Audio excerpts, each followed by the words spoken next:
Tonight, we descend.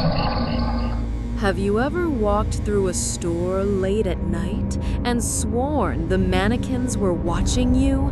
Sarah didn't just imagine it.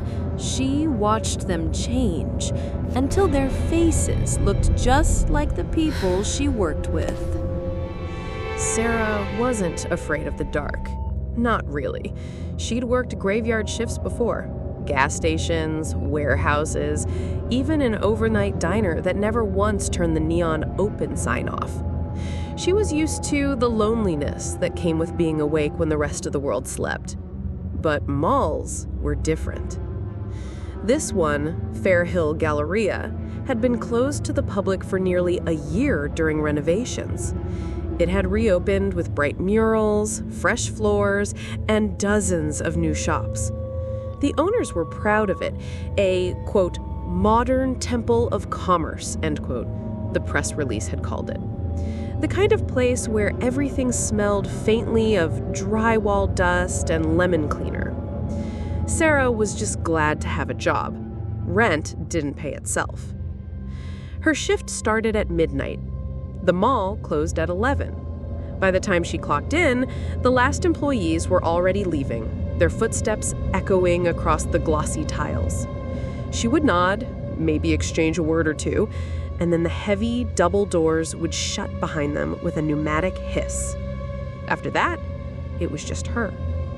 Her and the hum of security monitors. Her and the empty fluorescent-lit corridors. Her and the mannequins. She didn't notice them at first. Not really. They were just part of the scenery. Faceless plastic bodies in stylish clothes, frozen in elegant stances. They stood in storefront windows like obedient soldiers, angled just right to catch the morning sun. In the cameras, they were static, lifeless. The first night passed quietly. The second, too. A few routine calls to maintenance, a stuck escalator, a motion sensor tripped by a moth.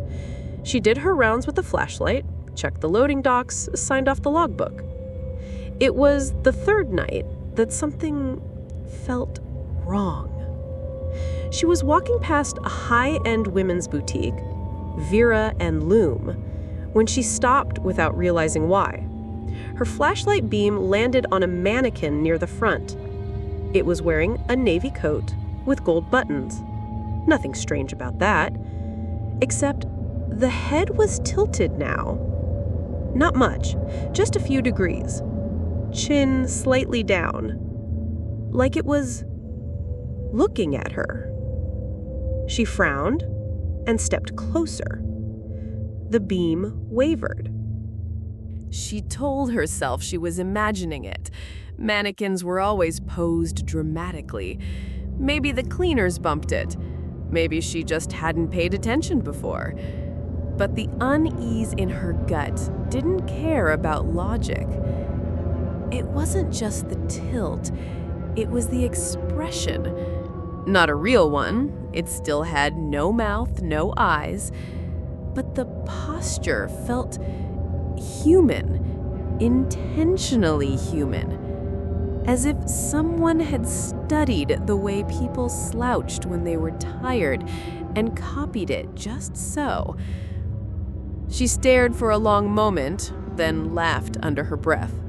Jesus, you're losing it already. She turned away, embarrassed at herself. She kept walking, but the feeling didn't leave. It followed her, a slow, low hum under the skin. She passed another storefront, then another. By the time she reached the central atrium, she had convinced herself she was being ridiculous. Mannequins didn't move. They didn't breathe. They didn't change. But when she sat back down in the security office and rewound the camera feed, her hands began to tremble, because in the footage from 30 minutes ago, that same mannequin in Vera and Loom had been standing straight up. Sarah couldn't stop thinking about the footage. She told herself it had to be a trick of the light, some quirk of the lens. Maybe the cleaning crew had straightened the mannequin and she just hadn't noticed. But the mall had been empty when she started her shift. She knew it had. The fourth night, she found herself dreading her rounds. The silence of the mall pressed heavier, like the air itself was watching. Her footsteps seemed too loud on the polished tile.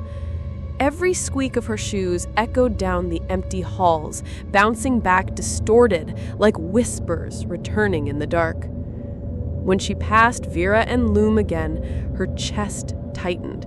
The mannequin in the navy coat stood exactly where it had before, but the tilt of its head had changed again. Chin lifted slightly now, shoulders squared, almost proud. Her flashlight beam shook in her hand. No, not tonight. She forced herself to keep moving, past the boutique, past the row of storefronts with their glossy glass eyes. She told herself she was being dramatic, overtired, too much caffeine and not enough sleep. But by the time she reached the end of the corridor, the back of her neck prickled so badly she had to turn around, just to be sure. The mannequin was closer to the glass than it had been, just an inch, maybe less, but close enough that she felt her stomach drop, heavy and cold. She didn't finish her round. She cut it short, locked herself in the security office, and glued her eyes to the monitors until the morning guard relieved her. The next day, she tried to laugh it off. When she called her sister on the drive home, she almost told her, but stopped. It sounded crazy in her own head. What would it sound like out loud? She slept through the day, dreamed restless dreams of blank faces and clicking heels in empty malls. When she woke, her skin was clammy, her throat dry, but she pulled her uniform on anyway. Bills didn't care about nightmares. That night, she brought a thermos of coffee and promised herself she would act normal. She would do her job. She wouldn't let a mannequin get under her skin. For the first hour, everything was calm. She made her rounds, checked the loading dock, and tested the locked doors. She breathed easier. Until she reached the atrium. There, arranged in the wide open space like actors waiting for their cue, were 3 mannequins she had never seen before. They weren't behind glass, they weren't in storefront windows, they were standing in the atrium itself, spotless shoes on the tile floor. Her throat tightened. She scanned the balconies, half expecting to see a prankster hiding, but the mall was empty, dead empty. The mannequins were posed casually, one with a hand on its hip, one with a slight lean, one with arms crossed. But there was something about their postures, the angles of their joints, that made her stomach twist because she recognized them. Not personally, but they were familiar, too familiar. She realized with a sick lurch that they were posed like employees she had seen leaving the night before. The woman from the smoothie stand, the tall guy from the shoe store, the girl with the red apron from the bookstore. They weren't just mannequins anymore, they were imitations. Sarah backed away, pulse pounding. Her flashlight beam darted from one blank face to the next. None of them moved. None of them could move. They were mannequins, plastic, dead. And yet, when she blinked, she could have sworn the girl with the apron had tilted her head, just slightly, as though listening. Sarah ran that night. She told herself she was just checking the perimeter faster than usual, but she knew she was running. Past the glassy storefronts, past the dead fountains, past every shadow that seemed to lean too close. She ran until she reached the safety of the office, slammed the door, and locked it tight. But even as she sat there, breath ragged, staring at the monitors, she couldn't shake the thought, The mannequins weren't just copying random people. They were becoming exact replicas of the employees, one by one. By the seventh night, Sarah was unraveling. She told herself she wouldn't go back, that she'd quit, find another job, scrape by some other way. But when the evening came, she found herself buttoning her uniform all the same, as though some quiet pull, some invisible weight, was guiding her back to the mall. Fairhill Galleria greeted her with its usual sterile silence. Only this time, she could feel the silence pressing against her ribs, sinking into her lungs like smoke. The fluorescent lights flickered faintly, buzzing overhead like trapped flies. The mannequins waited. She didn't have to check the footage to know. When she stepped into the atrium, she froze. There were more of them now, dozens, standing in small clusters like coworkers gathered for idle conversation, their heads bent toward one another, their hands fixed mid-gesture, silent gossip in a language she couldn't hear. But she didn't need to. She already knew what they were saying. They were saying her name. Her breath hitched. She stumbled back, almost dropped her flashlight. The circle of light wavered across blank faces. Only not all of them were blank anymore. One of them, the tall male figure at the center of the cluster, had the faintest indentation at the corners of his mouth, a suggestion of lips, a half-carved smile.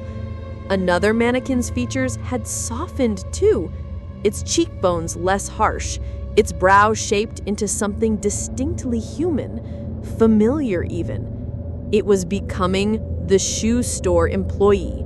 The resemblance was unmistakable now. Sarah's chest seized with panic.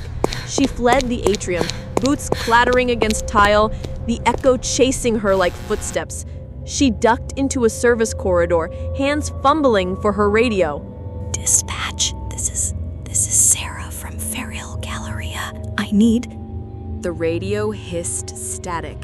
No voice replied. The channel was dead. Her heart hammered. She forced herself onward, through the narrow hallway, up the emergency stairwell, until she burst onto the second-floor balcony overlooking the atrium. From here, she could see the entire floor below. The mannequins had moved. They weren't in small clusters anymore. They were arranged in a wide, loose circle, their faceless heads all tilted upward, staring at her. Sarah's knees buckled. She gripped the railing hard enough that her palms hurt. The circle below was too perfect, too deliberate, and right at its center stood a new figure, a mannequin in a dark security uniform. Her uniform. It was her height, her build, even the way the belt sat at her hips.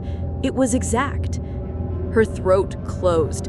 She wanted to scream, but the sound stuck, strangled. She stumbled back from the railing, shaking her head, whispering to herself. No, that's not me. That's not me. She turned to run, but the hallway behind her was no longer empty. A mannequin stood in the stairwell door. Its hand was outstretched, as though caught mid-step. Behind it, another, and another. Their joints creaked faintly as they shifted, their bodies adjusting in impossibly fluid jerks.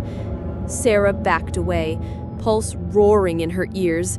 She turned, desperate, searching for another exit, but they were closing in from both sides now, faceless heads bobbing in eerie unison, the air filled with the sound of plastic scraping against tile. She bolted into the nearest store, a children's clothing shop, racks of bright fabric swaying as she shoved through them. She pressed herself into the corner, chest heaving, flashlight beam darting wildly across rows of tiny, eyeless mannequins. Their faces were blank, for now, but she could feel it. The slow, deliberate shifting. The sense of bodies adjusting when she wasn't looking. The clothing racks whispered against each other as if something had brushed past. Sarah closed her eyes, pressing her palms hard against her ears. When she opened them again, she wasn't alone. Across from her stood another mannequin, inches away, its chin tilted downward, its eyeless face angled directly toward her. It was dressed in the same uniform she wore, identical down to the name tag. Sarah's scream echoed through the mall, sharp and thin, until it was swallowed whole by the silence. No one came when the morning shift arrived. They found the office empty, the cameras still rolling. The monitor showed blank hallways, polished floors, and mannequins in their proper places behind glass, all except one. In the central atrium, standing among the mannequins in Vera and Loom, was a new figure, a woman in a navy coat with gold buttons, her posture slightly slouched, her head tilted just so, watching.